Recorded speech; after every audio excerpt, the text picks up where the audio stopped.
From UFOs to psychic powers and government conspiracies, history is riddled with unexplained events. You can turn back now or learn the stuff they don't want you to know. A production of iHeartRadio.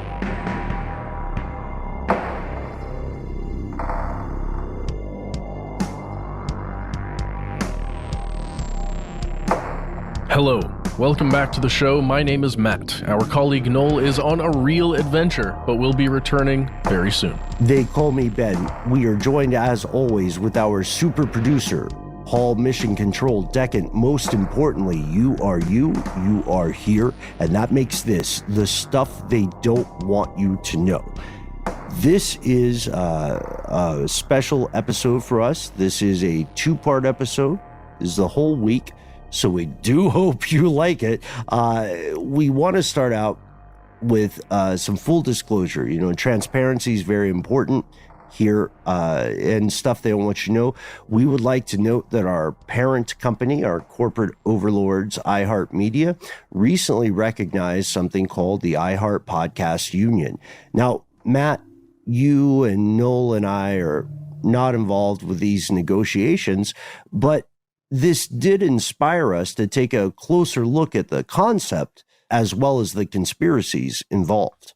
Yes, we've been watching the process happen right before our eyes. We've been getting updates from our very own Paul Mission Control Decant, who, Paul, I hope you don't mind us saying this, but you were involved, and we in leading the charge. And as you listen to this series, if you have any questions specifically about the iHeart Podcast Union, Paul has said he is ready to hear those questions and will respond. You can send those questions to us, conspiracy@iheartradio.com. So here we go. If you live in the United States, regardless of what sort of job or career you have probably heard of something called unions, labor unions specifically. In this two-part episode, we're exploring what a union is, where it comes from, and why so many powerful people and institutions seem opposed to them. We'll also explore the controversies and corruption that have occurred within unions themselves at times. In short, honestly, fellow conspiracy realists, there's a lot of stuff they don't want you to know here. So let's start at the beginning. Here are the facts. Matt, what is a union? How did they begin? Why is this a thing? Is this new? Is this old? What's the scoop? Oh, this is quite old. It's a common thing throughout history when there are a lot of individual humans, generally humans, working together in the same profession. They will often team up and say, hey, we're a lot like each other. We have the same needs and the same wants, and we do kind of the same thing. How can we work together? If you look to ancient Mesopotamia, there are laws there that have really echoed from that time through until today. And these things are like normalized wages, things that will moderately protect workers. Let's say moderately protect workers. That's the goal, at least from the workers' perspective, not always from the employer's perspective or the people, deciding what those workers have to do. And you can look to also Egypt, Rome. There are similar organizations that arise from those civilizations, similar kinds of rules as well. Yeah, and then it's true. It's an ancient thing, and it makes sense. Human beings are gregarious. They like to have stuff in common, right? And most people like to think that they're having an okay life. I don't think that's a hot take. I mean, okay, so let's go, right. The origins of these ideas are quite ancient. Let's go to Europe. It's, Matt, let's say it's like the 16th or 17th century. At this point, economies in that part of the world are largely run by a series of things called guilds. Guilds are organizations of merchants who all work in the same business. Now, yes, folks, we'll do a City of London episode later, but the City of London that's in London, whatever. But it's a whole thing. It's a whole thing. It's its own bag of badgers. In theory, guilds were built with a good faith motivation. They were protective outfits. Like if Matt and Mission Control and I all sold wool, right? We were all somehow involved in the wool game. We would join up with other folks in that game, and then we would say, okay, look, let's all sell stuff for roughly the same price. And let's make sure that we can collectively not get screwed over. And in these, I mean, that's understandable. There's nothing sinister about that.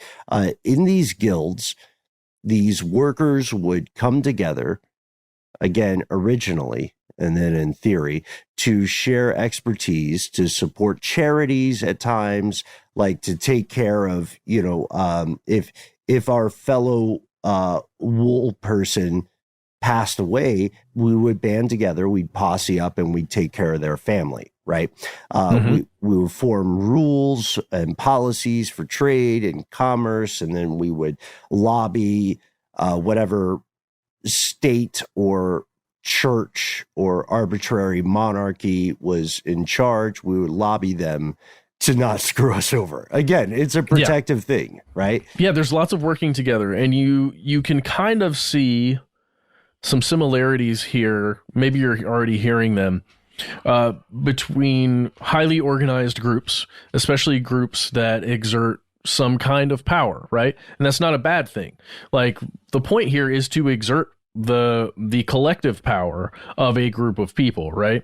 And you can, it's just weird, Ben. I can already see the threads of rumors and some of the older issues with some unions where there's an organized, not necessarily criminal element, but an organized group maybe pulling strings within the group. Oh, yeah. Yeah. Tale as old as time. Like, yes, guilds decayed into corruption. Shout out City of London.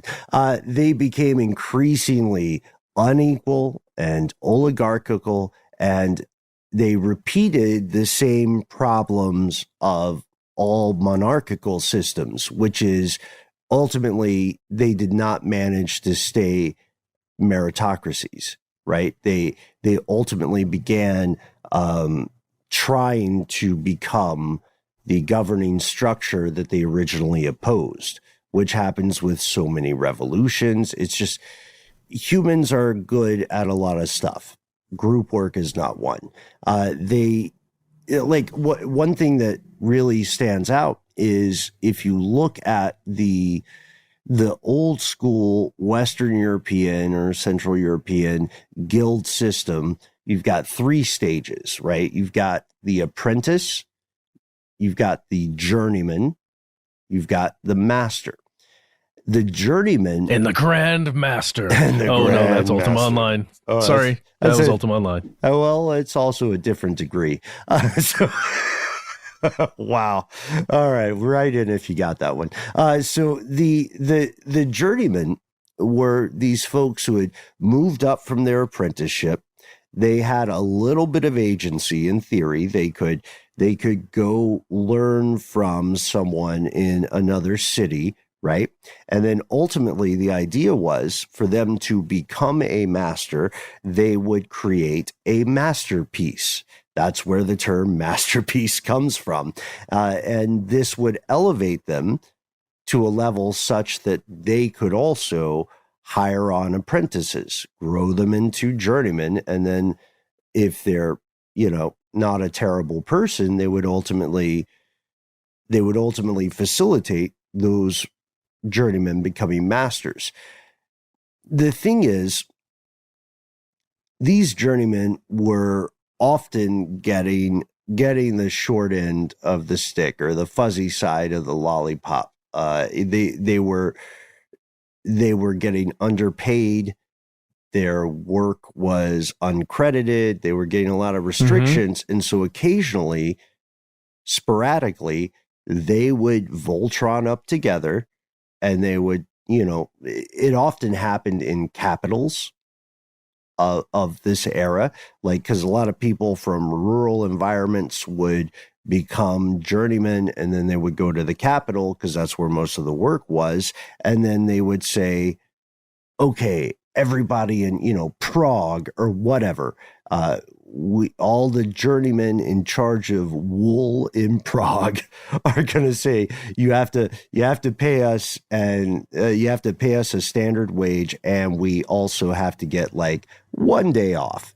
1 day. This is before the concept of the weekend, by the way. Yes. Well, think about this really at the heart of it. A journeyman within that system, and to be described as a journeyman at that time, you have all of the necessary skills of a master, the essential skills of a master, but you have none of the power of a master, right? And if you get stuck in that spot where you cannot exert any power, you cannot grow, you are just kind of left there as a journeyman with the wages you have, and everyone above you is satisfied with the work you're producing, but there's no reason, they don't benefit from elevating you to master, at least not directly, right? So keeping journeyman at that level is beneficial for those above them, or Right. those who exert power over them. Right. And of course, you can see the perspective of the masters. You can see the perspective of the journeyman here, and them banding together. That's kind of a forerunner of what we would call unions in the West. That's not a modern labor union, because these were just a bunch of people who basically got together and said, what's going on here in Prague is malarkey, or what's going on here in Paris is not working for us. If you look at modern labor unions, you're really looking at the Industrial Revolution in probably the late 1700s in Europe. This was a huge social shift. Why does that sound like a tongue twister? That's hard. This That's was hard a to say. huge social shift. Anyway, not for nothing, right? Is it called a revolution? People don't think about that as often as they should. Industrial Revolution. It's like American Revolution. It's like French Revolution. It is an upending of the status quo. Here's what happened, and we don't have to point to villains or heroes here. This is something that happened to everybody, from the bottom of the socioeconomic strata to the very top. A ton of people used to work in agriculture, or they worked in things that were called cottage industries, and they found their jobs disappearing because things were increasingly automated. Mechanization came in.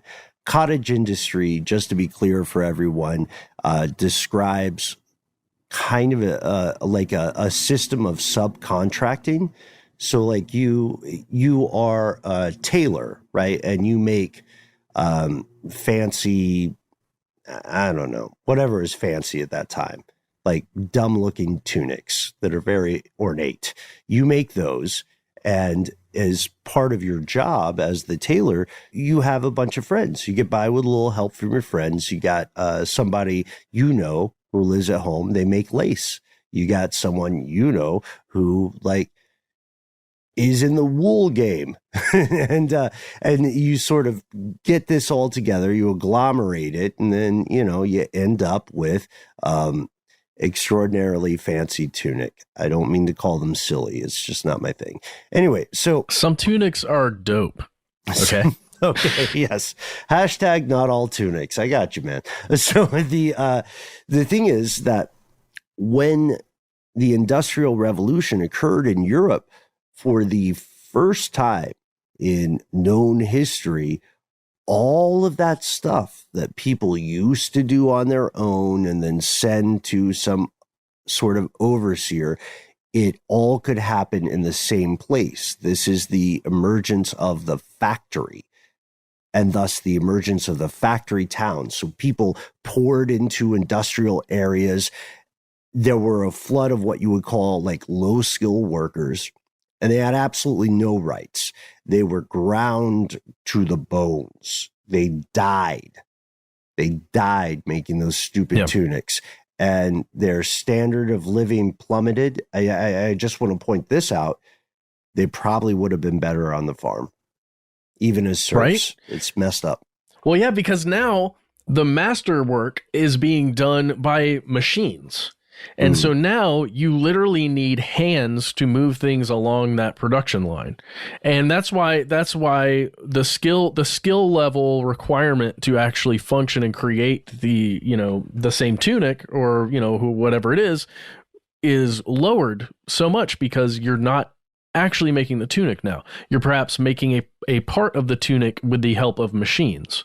And then the tunic itself is being put together through the machines. And you can just see how, again, like I'm trying to show the perspective from both sides here. From the perspective of the worker, you don't need to know as much to create a thing or to be functional in your position. And from the people who are running the factory, those people who are now the actual humans who are creating your goods are just pieces in this machine that are manufacturing your goods. It is not several prized individuals who have the skills required to make the thing. It's people who move the thing along. Well put. Yeah. Cogs, right? Moving parts. And that's, folks, longtime listeners, that Matt and I take great offense to the idea or the term low skill worker. Agreed. Yeah. Agreed. I'm sorry. And I only use that even framing of it as in the way that workers began to be viewed by those who employ them. From that perspective. Yeah. Like we obviously know, and hopefully everybody knows, that there's not really such a thing as a low-skilled worker. Maybe some executives. There are maybe some executives like skating by on nepotism. You know what I mean? Fine. I mean, oh man. No, I disagree with you, Matt. Matt, you are quite talented. As a matter of fact, the only thing that I think you're not good at is having high standards and friends. So thank you for hanging out with me. Sure. So, all right, trade unions is a real thing. So the what you need to know is that in the United Kingdom specifically, you see the first arrival of modern trade unions, and they're usually going to be sporadic. They're restricted to certain regions or professions, but the governing powers were aware of this, right? Because this is a lower class speaking truth to the people in power. So it should not surprise anyone that at various times throughout history, especially in Western Europe, these things were explicitly outlawed. The concept itself had not reached a tipping point. If you want to look at the tipping point, the emergence of the concept of workers representing themselves, you have to look to the United States. Now, yes, of course, if you listen to this show, you know that the U.S. gets a lot of things wrong. And edit me here, Paul. We rightly on Uncle Sam at times. And I think we do it in a very fair way. But it may surprise many of us to know that the U.S. now is known as a pretty anti-labor union country. But in many ways, it was home to the modern labor movement. It was. I just love the concept that every once in a while we give Uncle Sam a right fair very British of us, yes. Ben, why don't we hear a word from our sponsor and then come right back and learn a little bit about the history of unions within the United States.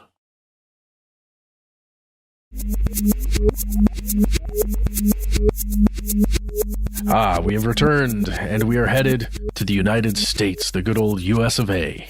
Yeah, so the interesting thing here is that the history of labor disputes, the working class versus the ownership class, the employees versus the employers, it's older than the American Revolution. If you look back in 1636, you'll see that a bunch of people working in the fishing industry on this one island off the coast of Maine went on strike. In 1677, people working in the transportation industry went on strike in New York City. And most of those incidents are temporary, they're isolated. And it was very rare for these incidents to result in a formation of a permanent group that would try to bargain with the powers that be. Mainly because they had very little legal ability. They had very little agency. If they were injured in the result of a strike or something, then the going consensus was, it's on you. It's your bad.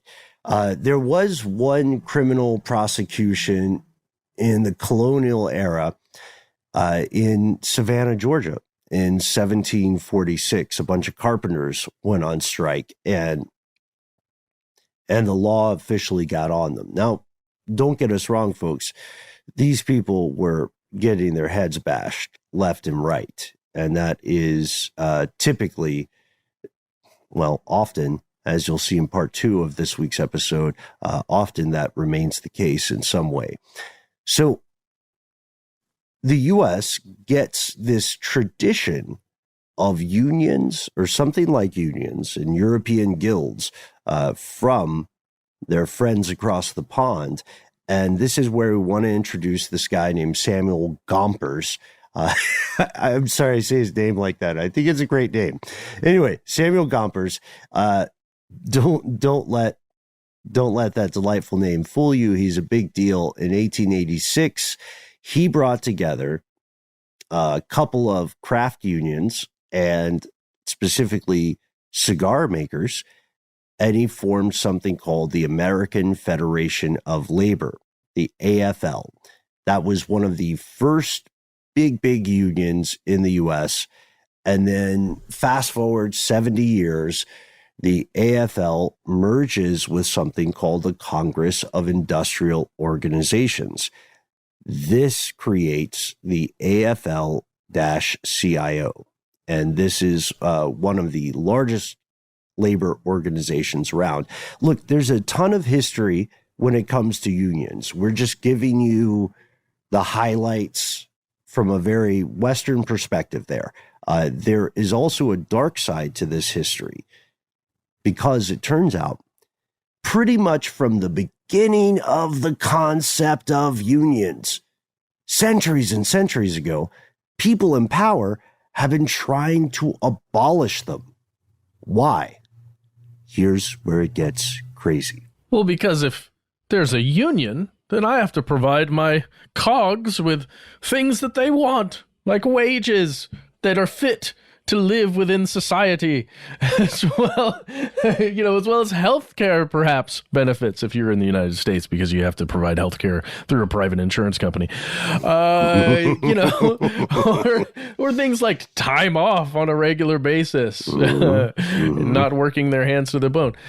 It's unions have been opposed because it does kind of put a hamper on, theoretically, your ability to make goods and a profit at a pace that perhaps you would wish as an employer.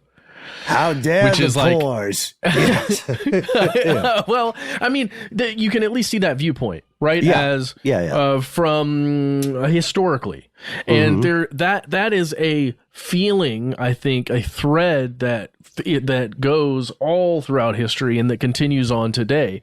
And there is a deep desire, I would say, on behalf of large organizations, large corporations to stop unionization from happening because of the fears of what may happen to your company, to your profitability, to what your shareholders will think about your company if there is a union within your organization.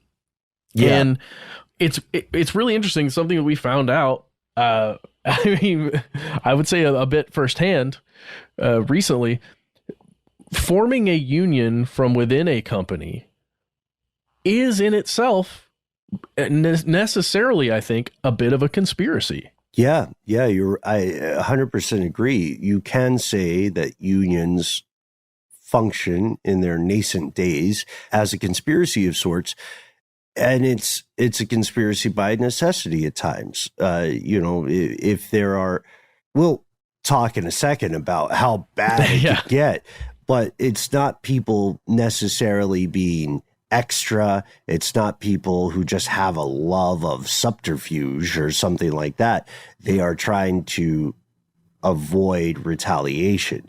At times, retaliation that includes murder. This is a real thing that happened. On the other side of this, and I like that we're looking at multiple angles here. On the other side of this, you can also absolutely say that anti-union activities, union busting, falls into the realm of conspiracy. Union busting. All right. There's a ton of consulting agencies who don't like when we use that phrase. Just like there's a ton of crooked people out there who don't like being called body brokers. There are companies that exist now they call themselves like employee relationship consultancies or whatever. If you're seeing this on YouTube, I'm doing a very disrespectful kind of dance because I don't respect it. What they're doing, they don't like the term union busting, but you'll hear that term a lot. And union busting collectively describes a bunch of activities that are meant to either, at the very least, disrupt an existing trade union or labor union, or most often nowadays, to prevent them from forming in the first place. And you have to ask yourself, regardless of how you feel about a union or the concept of it, why would these powerful entities care so much? Where's the beef? Well, like you said, Matt, it would increase cost for a company, very likely, and it would increase the cost not just by standardizing a wage or something, but by also guaranteeing things like healthcare, vacation time, a weekend, which used to be a hot take for anybody who's very against the idea of unions. I don't know what propaganda side you fall on, if it's pro-union or anti-union. If you're reading it on a Saturday or a Sunday, then you're reading it because the union stuff worked for a second. Remember back when those British people we mentioned earlier before the break, when they came to those factory towns, they had zero rights, no vacation, no guarantee of wages. Obviously, people were paid according to their demographic rather than their ability. And they had no guarantee that they would have a job tomorrow. Zip, zilch, nada. You get nothing, Lebowski. And there's this thing called the combination laws. And in 1824, Britain repealed those laws. This meant that it was no longer illegal to have a labor organization. Unions used to be such a big deal that state powers banned them. It was like selling meth or something. It was treated with that level of tyranny. So once it's no longer illegal, these groups of employees, they posse up, they Voltron up, and they start things like the Friendly Society of Agricultural Laborers, spelled with a U in there, right? Because it's British. This was 1832, and these folks mainly wanted to make sure that their wages stopped going down. They weren't trying to make a bunch of money. They were trying to make sure that they made something close to the same amount of money each year. And any employer, they agreed, this is price fixing, basically. They agreed that anybody who was going to hire a member of the Friendly Society of Agricultural Laborers would need to pay them a minimum wage. Now that is not a hot take. But just 2 years after that, the members of the landowning class complained, and they complained to their friends who were in power. And the leaders of that movement, the leaders of that organization, were arrested. They were charged, and they were convicted of I'm laughing because this is a silly law. They were convicted not of organizing labor. They were convicted of, get this, Matt, the swearing of secret oaths. Ooh. That sounds a lot like the anti-Freemason movement that came, I want to say after, maybe that's around the same time, the anti-Mason movement. You can't, that's multiple nations in Europe had that idea, like one cannot be a member of a secret society. But the swearing of secret oaths, I get where they're going, but there are better ways to write that, I think. So anyway, these guys, they don't get killed. They're sentenced to a very specific kind of punishment at that time, transportation. Which meant they were sent to the continent of Australia. And they were going to be sent there for 7 years. But there's this huge grassroots public backlash, and they eventually are released. But we say all this to point out the odds were originally pretty stacked against the concept of unions because, again, as you said, it doesn't make sense from the perspective of the people at the top. Absolutely. I know it's just an aside, guys, but just to throw it in, we're talking about 1834 when the Friendly Society of Agricultural Laborers got shipped off to Australia. The anti-Masonic Party within the United States formed in 1828, so just a little bit before that. And just for that history, it only functioned until 1840, and then it came back and had like a second run. But just, it's interesting that there was an anti-secret oaths trend going on. So let's talk about some of this stuff. Let's talk about strikes. So a strike, you've heard of this. A strike is when a group of workers stops working and they're protesting maybe unsafe working conditions, or they're using it as a flex during negotiations between a union and management. Today, strikes are largely, at least in the US, they're largely peaceful events. This was very much not the case back in the day. If you look back through, let's say, the 1800s, you will see that numerous strikes were put down hard. Hired militia, police, actual US government troops rained fire on people who were just like, again, these are not bad faith actors. These are people who are saying stuff like, hey, please spend a couple bucks to make the lumber mill less dangerous. I would like to have both of my hands at the end of the day. And then multiple forces were like, no, we're going to shoot you. That's what happened. Yep. And I would say the one of the major thrusts of this episode is to talk about this and the groups that physically pushed back and fought human beings that were attempting to strike for all the things we've mentioned, better wages and everything. There is a group, Ben, I believe they're called the Pinkertons, or is it the Pinkerton Detective Agency? Pinkerton Detective Agency was the name. It. Yeah. Oh, these guys. AKA Matt Frederick's favorites.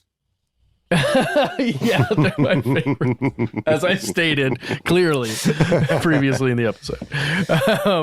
No, they're pretty horrifying. The Pinkerton Detective Agency they're the guys who would go in and intimidate striking workers, would escort people who were not striking but needed to like move through a big crowd of strikers, especially scabs, right? Or the idea of other workers who were hired to replace striking workers, at least temporarily. all kinds of stuff. Yeah. The Pinkerton story is worthy of its own episode. It is, at its origin, it's kind of an American success story, because we're talking the guy who started it, Pinkerton himself, Scottish immigrant, very good at detective work. And then it just sort of went off the rails. We'll talk more about Pinkertons in the second part of this week's episode. But for now, we want to just give you a sense of how strikes worked and what happens when they go wrong. So on May 1st, 1886, there was a nationwide strike leading to something called the Haymarket Riot. This remains one of the most infamous and tragic events of this story. Here's what they were striking for, by the way: an 8-hour workday. That's it. They wanted a 9 to 5. That's all they wanted. And something many of us loathe / enjoy / get to have. Right. Yes. I like the slashes there. So there was this, after this strike, so we said May 1st. So 3 days later, there's a rally at a place in Chicago, Haymarket. And this rally is protesting the law's crackdown, violent crackdown, to a strike by employees at a place called McCormick Reaper Works, not related to our good friend Joe McCormick of Stuff to Blow Your Mind. Or death themselves, as in the Reaper. It's Reaper Works. It's a Haymarket, guys. Yeah. And the thing about this rally is the weather sucked that day. So there weren't a ton of people. There weren't as many people as they were hoping, right? Or the rally's organizers. There were a few hundred.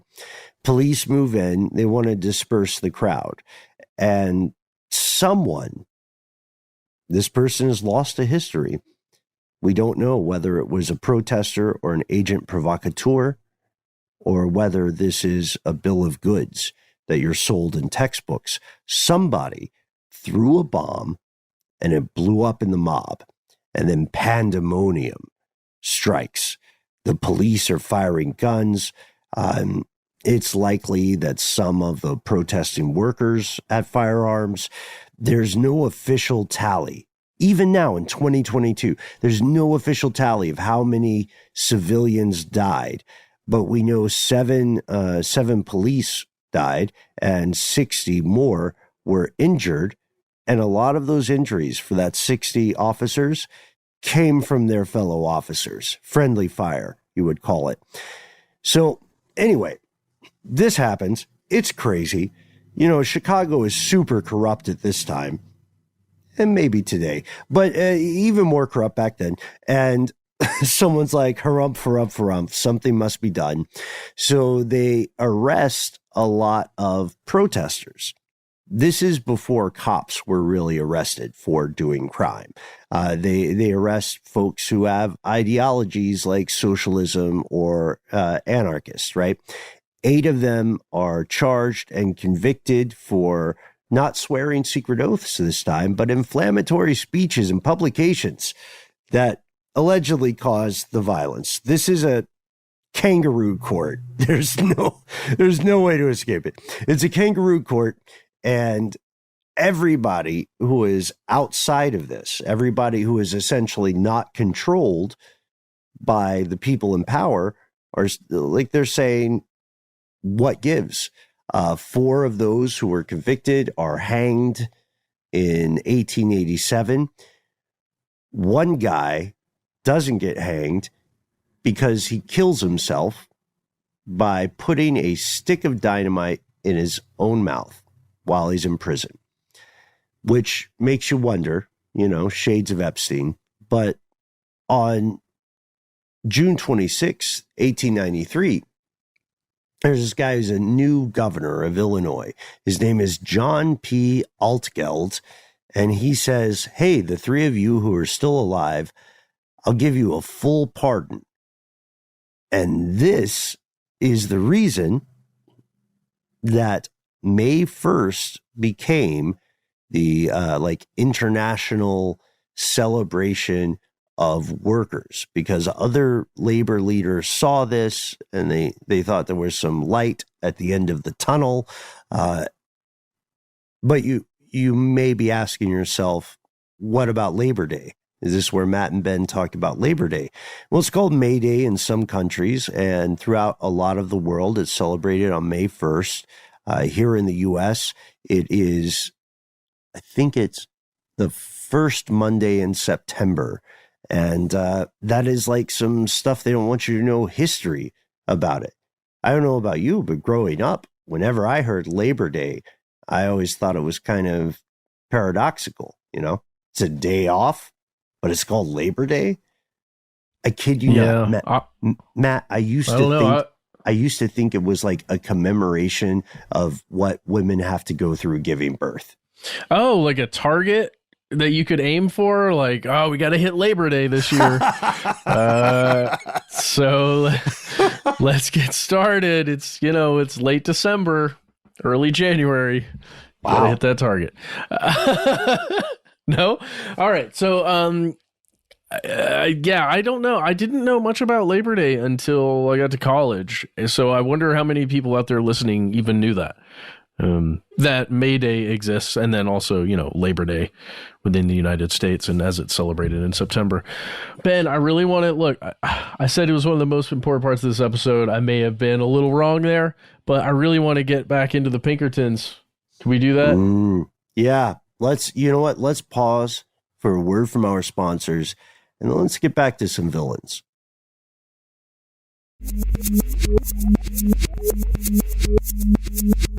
And we've returned. It is pretty obvious that union/anti-union conflicts were way more blatantly violent back in the day. We're talking about robber barons. We're talking about decayed aristocrats, nepotistic ne'er-do-wells, murderous bosses, crooked cops, you name it. They're all there, all the hits, all the good ones. And out of all of these rapscallions, the most fascinating are probably the Pinkertons, the Pinkerton National Detective Agency. Let's talk a little bit more about that. So the Pinkertons, they were founded as a private police force in Chicago in 1850 by a Scottish immigrant. And this guy's story is pretty interesting. The founder was actually a Scottish immigrant who started off as a barrel maker, but he was so good at catching local ne'er-do-wells that eventually he stopped making and repairing barrels and started making a difference in Chicago's crime scene. Yeah.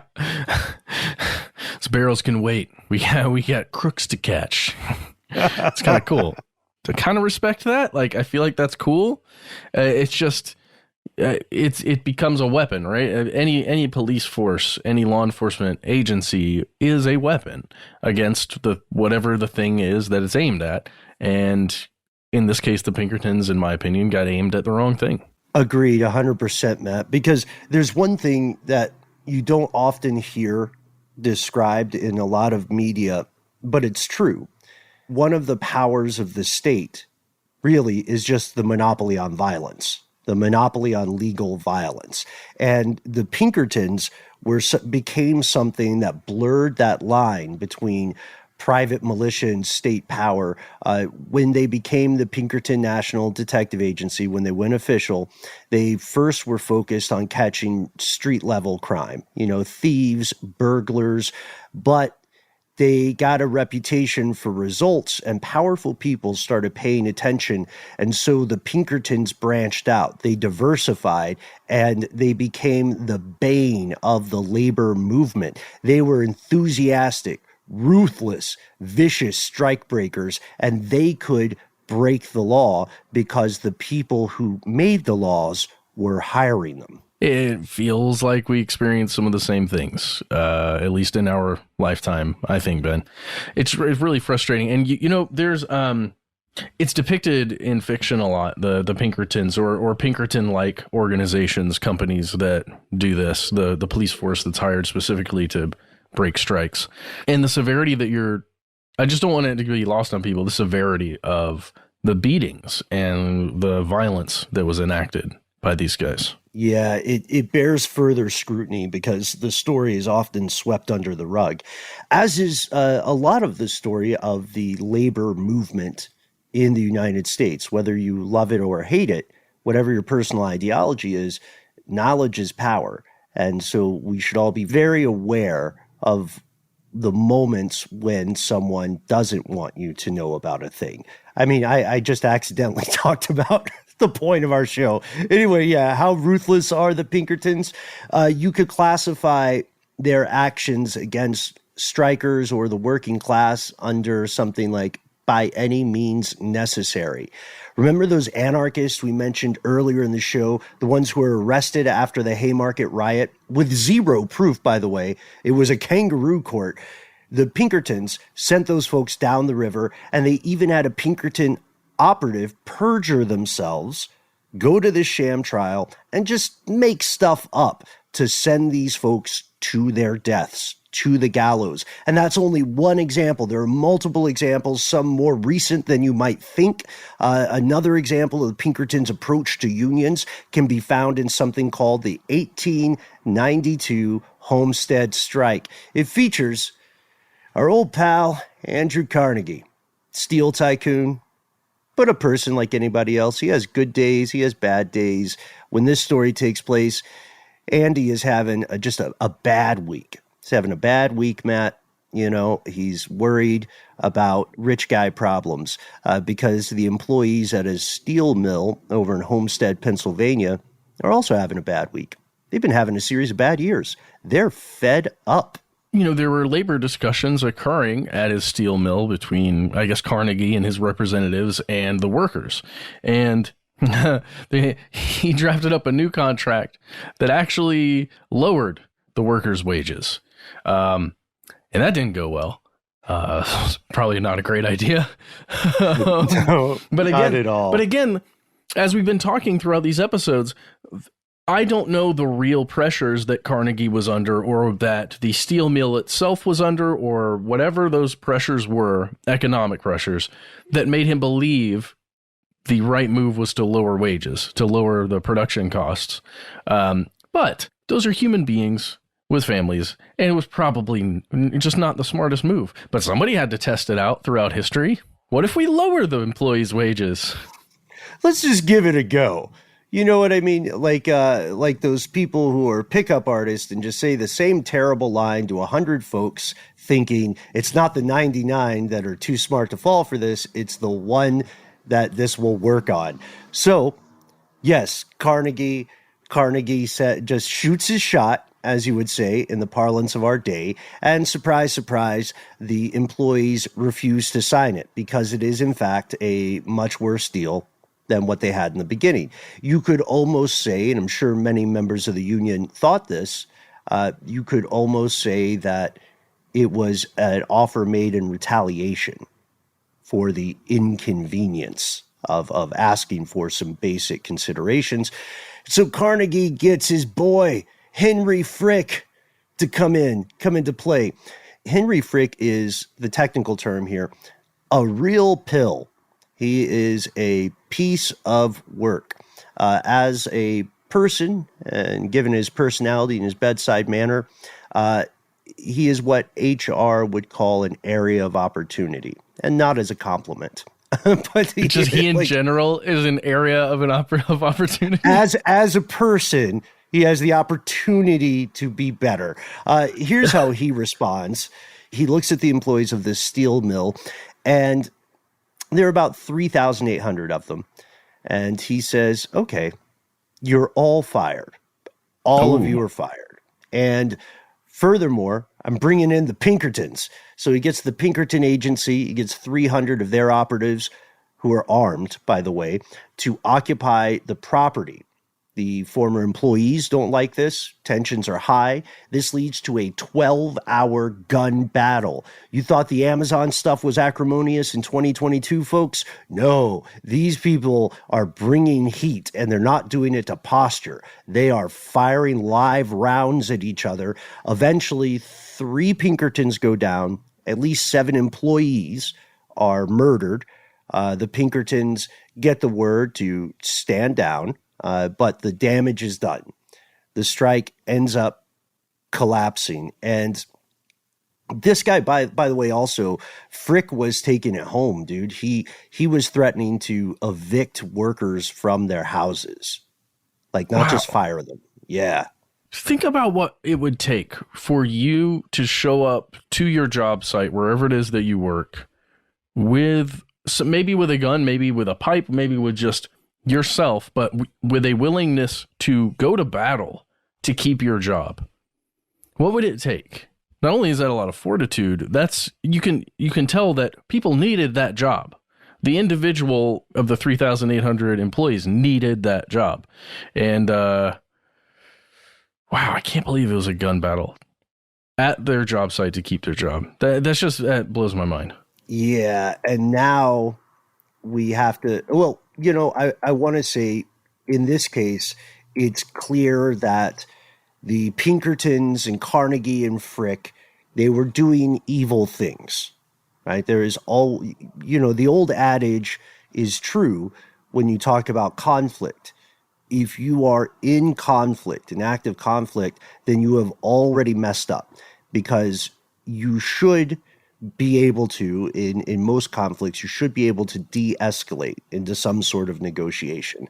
But this is just, again, a couple of cases of Pinkertons doing some very villainous things. You can, however, learn more about Pinkertons. We're excited. I think they're an episode all their own. If you can go, they're still around, obviously. I think we established this before. They're going by Pinkerton Comprehensive Risk Management. You can hop on their website, pinkerton.com, right now, and you'll see some very interesting things about the Pinkertons, stuff that we may not get to in part 2 of this episode, but we will definitely get to in a third episode. We're going to be examining the current state of unions or collective bargaining, as well as the future of union-busting conspiracies. Oh my gosh, I don't want to spoil it, Matt, but it's really tough. We're also going to, by the way, talk a little bit about the imperfections of unions, because unions, being organizations created by humans, have all the foibles of any other human-created organization. You know, like unions did work actively to suppress some demographics in the past, you know, and they have been leveraged by organized crime, et cetera, but it goes so much deeper than the conspiracies of history. There are active anti-union conspiracies today. That's what I would say. What do you think? Yeah, I mean, for sure. There are active conspiracies against those who want to organize for the purposes of more fair labor practices and, you know, payment and everything. Sorry, Ben, I got stuck on the Pinkerton website here. I went under our approach and then checked out our story. And under under our story, Ben, the last thing it says in that section is, being a Pinkerton agent means we are your trusted partner, because at Pinkerton, we never sleep. Never sleep. I know. I love it. It's true. It is true. I wouldn't say it's strong, brave, tender, and true, but it is true that they don't sleep. If you want to understand that reference, check out the part of the website Matt's talking about. There's a neat little video that is kind of propaganda, but it's fun to watch. And this is just a quick disclaimer here.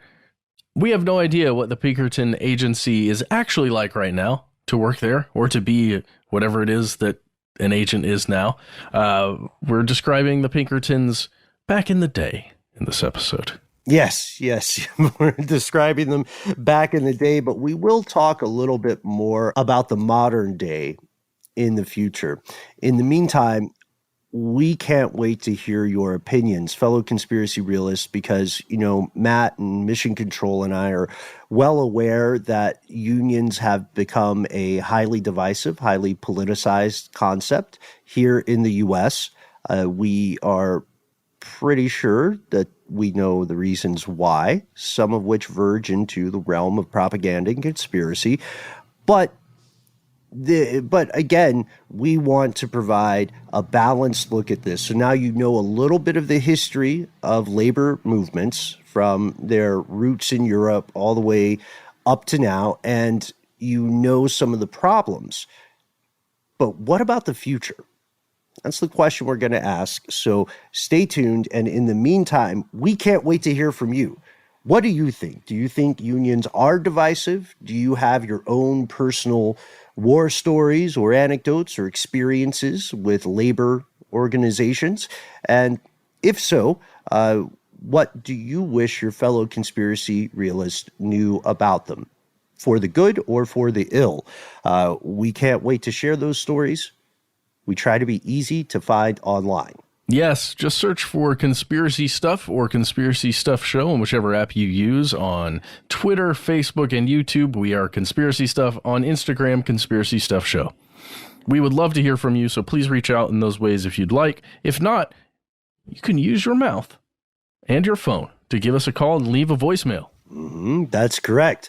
1-900-Pinkerton. No, I'm kidding. It is a free number to call. That is 1-833-STDWYTK. You will hear a familiar voice letting you know you're in the right place. You'll have 3 minutes. Those 3 minutes are yours. Go nuts. Go ham on it. Get weird. Give yourself a cool nickname or moniker. Let us know whether we can use your name and or voice on the air. Tell us what's on your mind. Tell your fellow listeners what's on your mind. And most importantly, don't feel like you have to edit yourself.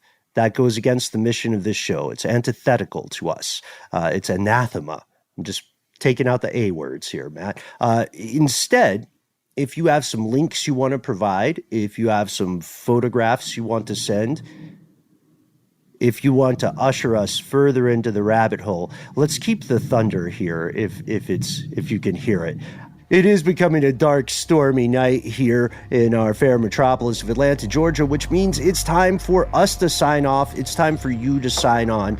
Do check out our book coming out in October. And if you want to help us find the new rabbit holes and to help us figure out more stuff they don't want you to know, then all you have to do is shoot us a good old-fashioned email.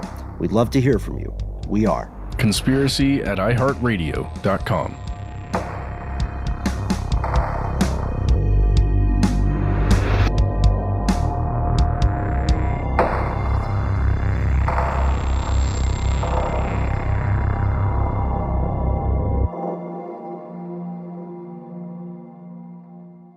Stuff They Don't Want You to Know is a production of iHeartRadio. For more podcasts from iHeartRadio, visit the iHeartRadio app, Apple Podcasts, or wherever you listen to your favorite shows.